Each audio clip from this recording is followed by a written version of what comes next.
Magandang araw po sa inyo, Sir Malikmata, at sa lahat ng nakikinig ng inyong channel. Ako po si Louie at mayroon po akong kwentong kababalaghan nang minsang mag-road trip kami sa Baguio ng mga kaibigan ko. Bago pa lang kami magpasyang gumala dito ay inalam na namin ang mga lugar na napapabalitang haunted. At ito ang pinili naming unang puntahan. At masasabi kong lahat ng napuntahan namin may nakakakilabot talagang aura. Lalo na nang dumaan kami sa Diplomat Hotel at Teachers Camp. Pero wala naman kaming nakita na nakakatakot o kakaiba. Basta parang may eerie ambience lang ito dahil sobrang tahimik at luma na talaga ang gusali. Kaya nagtuloy-tuloy lang kami nun sa pag-iikot-ikot hanggang sa abutan na kami ng gabi sa daan. Nalibot at nadaanan na namin ang lahat maliban sa pedestrian ng dating Hyatt Hotel. Nakaligtaan namin ito. At wala kaming idea kung anong meron dito. Kaya nagtuloy-tuloy lang kami sa pagdaan nang biglang huminto ang sasakyan namin. Maayos naman ang makina nito pero bigla na lang itong namatay. Nakaramdam ako noon ng konting kilabot dahil sobrang dilim ng lugar na yon. Dagdagan pa ng malawak na lupain na kinatatayuan dati ng lumang hotel. Napatingin ako noon sa lugar na kinatatayuan ng dating Hyatt Hotel at kinilabutan ako nang makita kong may nakatayo doong isang babae. Tinuro ko ito sa mga kasama ko pero wala naman daw silang nakita. Alam ko yung nakita ko at hindi ako pwedeng magkamali dahil nakaharap ito sa akin. Nakakapagtaka lang dahil sobrang dilim ng lugar pero may tao doon. Medyo natagalan pa bago naayos ang makina ng sasakyan namin noon. Di namin alam kung bakit bigla na lang kami nasiraan sa ganun pa ka-creepy na lugar. May tinext noon ng isa naming kasama na kakilala nitong taga Baguio. Galing pa kasi kaming Maynila kaya di namin gaanong kabisado noon ng ibang lugar. Nagtanong ito tungkol sa lupang kinatitirikan noon ng Hyatt Hotel. Kung anong meron dito at bakit ang creepy daw ng lugar. Ang sabi lang daw ng ka-text niya ay bumusina kami pagdating sa may tawiran. Medyo haunted daw kasi doon at madalas daw talaga na may nangyayaring aberya sa lugar na yon kapag hindi nakakapagbusina. Kaya nang maayos na ang sasakyan, ang unang ginawa ng kaibigan kong nagmamaneho ay ang bumusina. Naging maayos naman ang biyahe namin noon. Pero hindi ko alam kung bakit bigla na lang akong nakaramdam ng ginaw. Parang biglang may tumabi sa aking malamig na bagay. 4 kami sa kotse at 2 kami sa likuran ng kaibigan kong si Rodel. Pakiramdam ko po noon ay may biglang pumagitna sa amin. Napatingin ako noon sa salamin at napansin kong tumingin din si Adam sa salamin. Siya yung nagmamaneho. Bigla itong napamura at napapreno. Nagtaka naman kami kung bakit parang bigla itong natakot. Tapos panay turo nito sa pagitan namin ni Rodel at nakapikit pa ito ng madiin.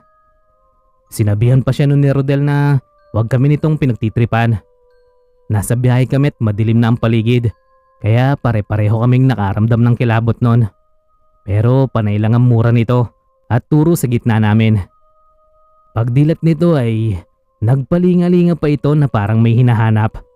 Dahil sa alam kong may kakaiba nang nangyayari sa amin, ay niyaya ko na silang umalis sa lugar na yon. Nakakakilabot na rin kasi ang manatili pa doon. Naalala ko pa na ito yung hotel na gumuho noon dahil sa lindol at marami din ang nasawi dito. Kaya lalo akong natakot nang maisip na baka may nagmumulto pa sa lugar na yon. Nang makakita kami ng pwedeng makainan, ay huminto muna kami doon. Tinanong namin si Adam kung ano ba ang nakita niya at bigla siyang napapreno. Napamura pa ito ulit bago magkwento. Kinikilabutan pa rin daw siya. Pagtingin niya daw kasi sa salamin ay may nakita siyang katabi namin ni Rodel sa gitna. Kaya agad daw siyang napapreno at napapikit. Pero nang muli daw niyang tignan, ay wala na daw ito. Kaya naisip niyang multo yung nakita niya. Nagkwento naman itong si Mike na katabi ni Adam sa sasakyan. Siya yung may tinext tungkol doon sa pedestrian sa tapat ng Hyatt Hotel. Kailangan daw bumusina bago dumaan doon sa may pedestrian. Marami na daw doong namamatay ng makina o di kaya ay nadidisgrasya. Dati raw kasi talagang abangan at tawiran ng mga nagtatrabaho sa hotel ang waiting shed na nandun. Kaya hindi raw malayo na may gumagala pa ring ligaw na kaluluwa ng mga empleyadong namatay sa nasabing hotel. Kaya pinasya naming wag na muling dumaan doon kapag ganitong gabi na. Napag-usapan din naming alamin muna ang history ng lugar bago puntahan.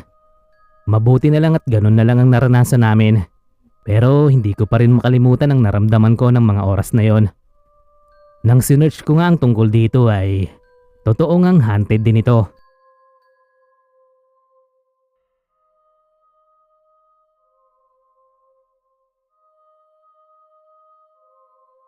Magandang araw po sa inyo, boss, at sa lahat ng nakikinig sa channel nyo. Ako po si Tess, 33 taong gulang at nakatira sa Baguio City.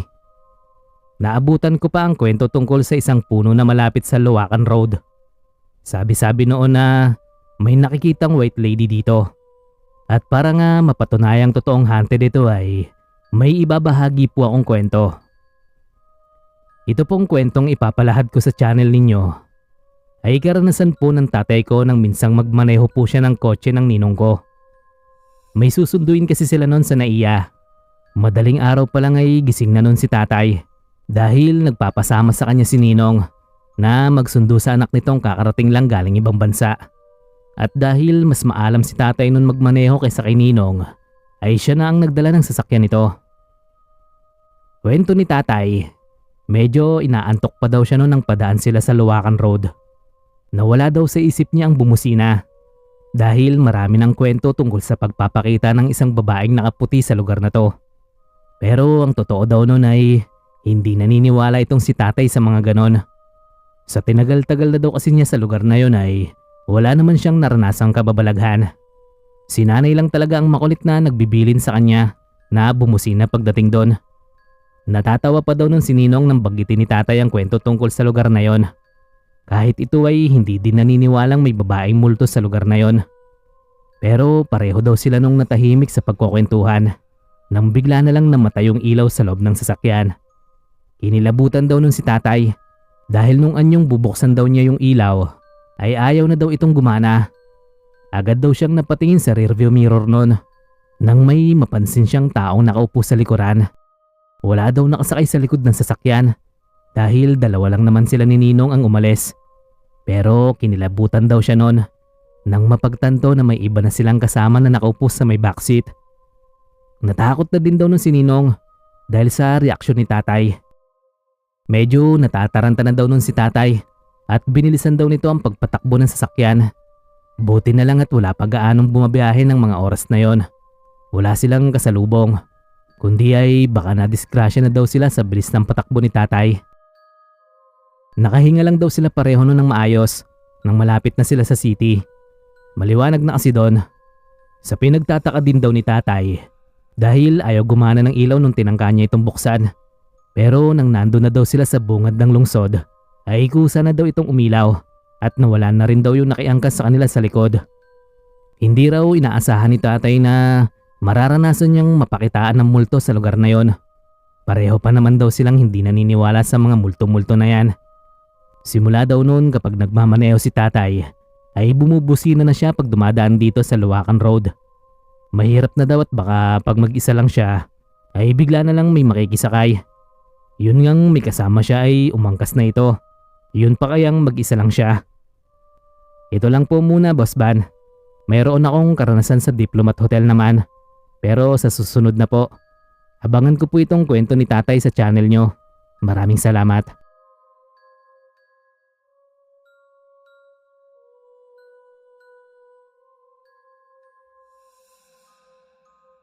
Hello po, Sir Van.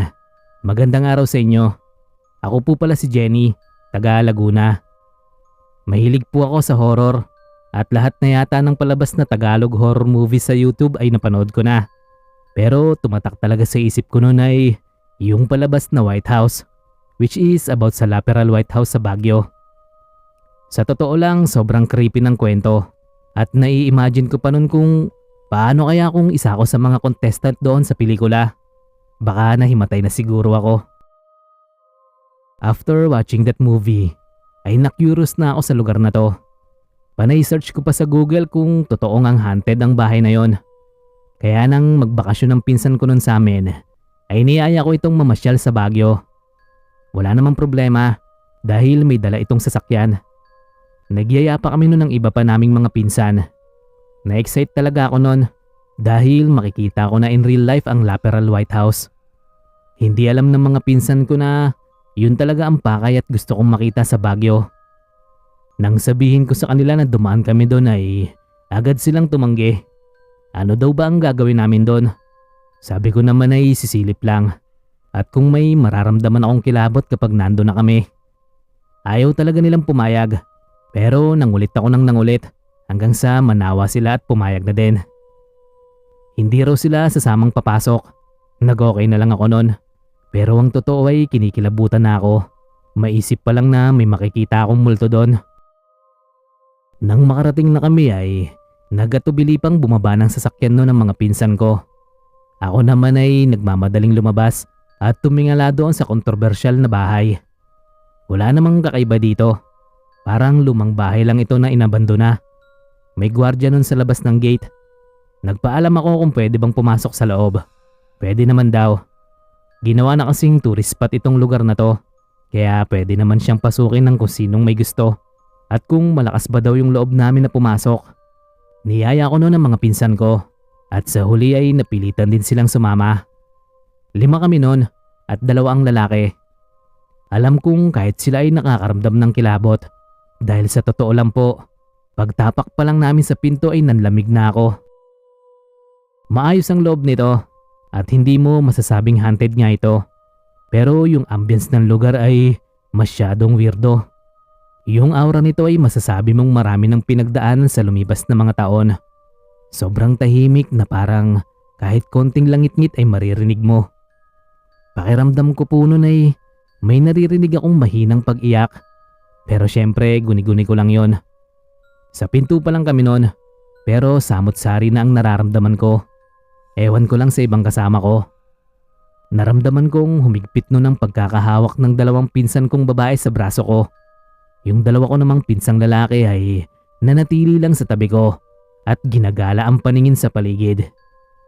Niyaya ko sila na umakyat sa taas. Curious talaga ako noon kung ano ang itsura ng mga silid. Sobrang linis ng bahay. At di mo talaga maiisip na may ibang naninirahan doon. Kami lang 5 ang nasa loob dahil hindi na kami sinamahan ng guard. Nasa kalagitnaan pa lang kami ng hagdan noon nang makarinig ako ng parang may tumakbo sa taas. Tinanong ko sila kung narinig nila yung parang mabilis na pagyapak. Wala daw silang narinig. Napailing ako noon dahil baka imahinasyon ko lang ang narinig. Naiisip ko pa kasi noon ang pelikula tungkol dito. Kaya pakiramdam ko ay may nararamdaman na akong kakaiba. Tumuloy na kami nun sa taas. Medyo nawala na ang pangingilabot nun ng mga kasama ko, maliban sa akin. Pakiramdam ko nun ay biglang bumigat ang pakiramdam ko. Pagsilip ko nun sa isang silid, ay parang may bumangga sa aking malamig na hangin at nakaramdam ako ng sobrang lungkot. Hindi ko alam kung bakit, Boss Van. Pero para akong hahagulgol nun sa sobrang bigat ng pakiramdam.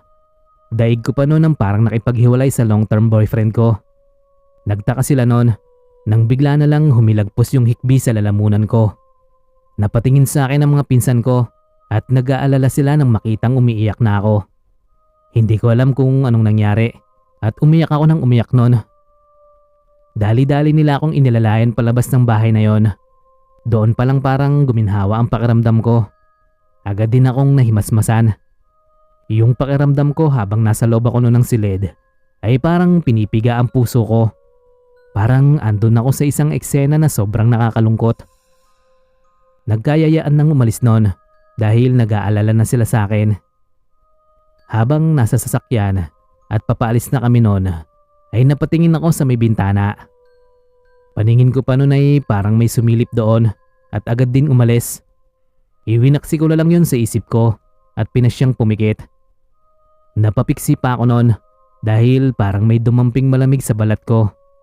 Pagtingin ko ay ang pinsan ko lang pala. Hindi na nawala yung kilabot na naramdaman ko noon hanggang sa makauwi kami. Kinuwento ko sa kanila yung naramdaman ko noon habang nasa loob ako ng bahay at yung huling nakita ko sa may bintana.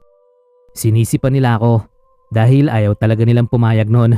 At ako lang daw ang nagpumilit. Napagalitan din ako ni na mama dahil alam ko na nga daw na haunted yung lugar ay pumunta pa rin ako. Buti na lang daw kung hindi sumama ang elementong nakatira doon. Palagay ko ay hindi naman kasi maayos naman na ang pakiramdam ko. Paminsan-minsan pag naaalala ko tong karanasan ko ay nakakaramdam na lang ako ng paninikip ng dibdib at bigat ng kalooban.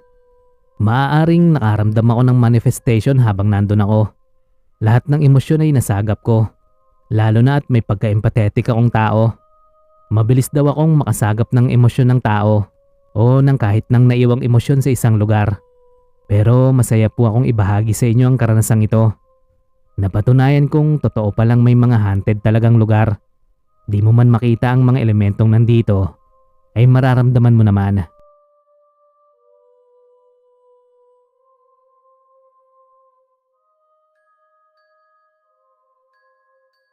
Hi po Kuya Ban, at sa lahat ng mga kamalikmata. Matagal nyo na po akong listener at subscriber. At nung nakaraan ko lang naisipan na ibahagi sa inyo itong karanasan ko at ng mga kaibigan ko. Talking about ghost hunting. Present. Ako po si Mian at obsessed po ako na makakita ng mga paranormal entities. Kaya sumali po ako sa isang grupo noon na madalas pumunta sa mga haunted places. Thrilling at exciting kasi para sa amin ang mga ganitong bagay. Lalo na kapag nakunan din namin ito sa camera. Recently lang ay pumunta ang grupo namin sa Baguio. Kumuha kami ng cottage sa teacher's camp, which is famous din sa pagiging haunted nito. Masasabi kong hindi lahat kami na nasa grupo ay believer. Iilan din sa amin ang maniniwala lang na haunted ang isang lugar kapag may nakita o may naramdaman kami dito. Kaya nung nasa teacher's camp kami ay parang wala lang. Parang normal lang na lugar yon para sa amin. Luma na talaga ang lugar at may creepy vibe talaga ito. Unang gabi namin dito ay nagtatawanan pa kami. Nagtatakutan pa na parang wala lang. Dahil wala naman kaming nararamdamang kakaiba. Nang bigla nung natahimik ang isang kasamahan namin. Nahinto kasi ito sa pagtawa at napalunok ng laway. Napapatanga pa itong parang may pilit pinapakinggan. Tinanong namin kung anong nangyayari dito. Pinatahimik niya kami. Parang may narinig daw siyang sumabay na tumatawa sa amin. Ang lakas daw pero wala naman daw isa sa amin na ganun kung tumawa. At kahit daw tumahimik na kami, ay patuloy pa rin daw ito sa pagtawa. Inasar lang namin siya noon na nag-iimbento o nananakot lang. Wala naman kaming narinig katulad ng sinasabi niya. 2 cottage ang kinuha namin noon. Nasa mahigit 10 din kasi kami. Hiwalay ang mga lalaki sa amin. Nasa kasarapan na ang tulog namin noon nang maramdaman kong bumangon yung isa kong kasama. Lumabas ito ng silid at umihi daw siya noon. Ako naman ay pabalik na sa pagtulog noon nang may marinig ako na mabigat na yabag. Ang akala ko ay yung kasamahan ko sa kwarto. Pero yung yabag na yun ay parang pabalik-balik lang sa may hallway. Parang rinding-rindi ako noon. Dahil gusto ko pang matulog, pero ang ingay nito. Naiinis na sinilip ko ito sa may pintuan at ganoon na lang ang gulat ko noon dahil walang tao. Mabilis kong kinuha noon ang cellphone ko.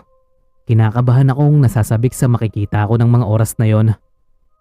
Nararamdaman kong may kakaiba nang nangyayari. Ito ang hinihintay ko, kaya naglakad ako ng mag-isa sa hallway noon. Maniwala kayo o hindi ay may dumaan talaga sa camera ko na parang anino o usok. Muntikan ko pa itong nabitawan, pero tumuloy pa rin ako habang vinivideo ang dinadaanan ko.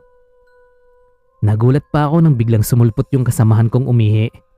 Grabe yung kabog ng dibdib ko noon. Nakita kong putlang-putla din ang mukha nito. Sabay na kami nung pumasok ng silid. Pabulong pa nitong sinabi sa akin na may nakita daw siyang babae na nakatayo sa harapan ng salamin. Kaya nagmamadali daw siyang lumabas ng banyo. Akala daw nito ay isa sa amin ang nananalamin. Pero kinilabutan daw siya nang makitang wala itong refleksyon. Kinuwento ko naman sa kanya noon na may naririnig akong mabibigat na yabag sa labas ng silid namin. Ayon dito ay mayroon daw talagang kwento na may gumagala sa hallway kapag tulog na daw ang mga guests. Nagpasya na kaming matulog ulit noon at wag na lang pansinin ang mga naririnig namin. Pero muli ay nagising ako noon nang maramdaman kong may bumangon sa mga kasamahan ko Nagtaka pa ako noon dahil dire-diretso itong naglakad. Hindi ito nagpailaw ng silid. May ilaw naman sa hallway pero hindi yun ganun kaliwanag. Sinundan ko ito dahil pakiramdam ko noon ay may kakaiba sa kinikilos niya. Lalo akong nagtaka noon dahil hindi patungong banyo ang tinahak nito, kundi papalabas ito ng main door. Parang wala ito sa sarili, kaya hinabol ko ito. Sakto papalabas ito ng maabutan ko. Hinawakan ko siya sa balikat at agad akong napabitaw noon dahil parang ang lamig-lamig ng balat nito. Tinanong ko siya kung saan siya pupunta. Parang doon pa lang siya nagising. Nagtataka pa siya kung anong ginagawa niya sa may pintuan. Hindi ko rin alam kung anong nangyayari sa kanya. May tumatawag daw sa kanya pero hindi na daw niya maalala kung bakit nandoon siya. Basta para daw siyang nananaginip na may tumatawag sa kanya.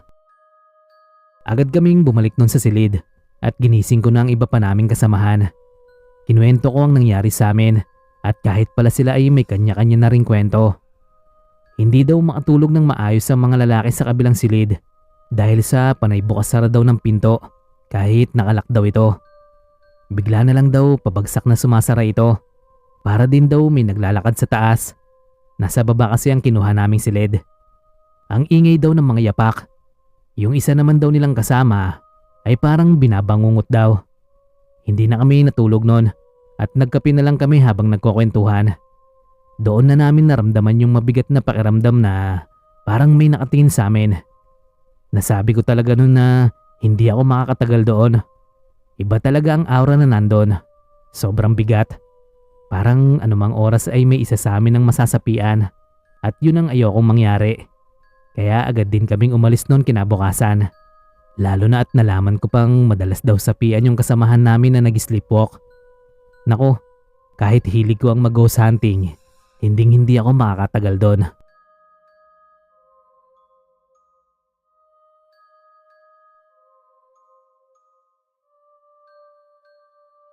Magandang araw po sa inyo, Sir Van.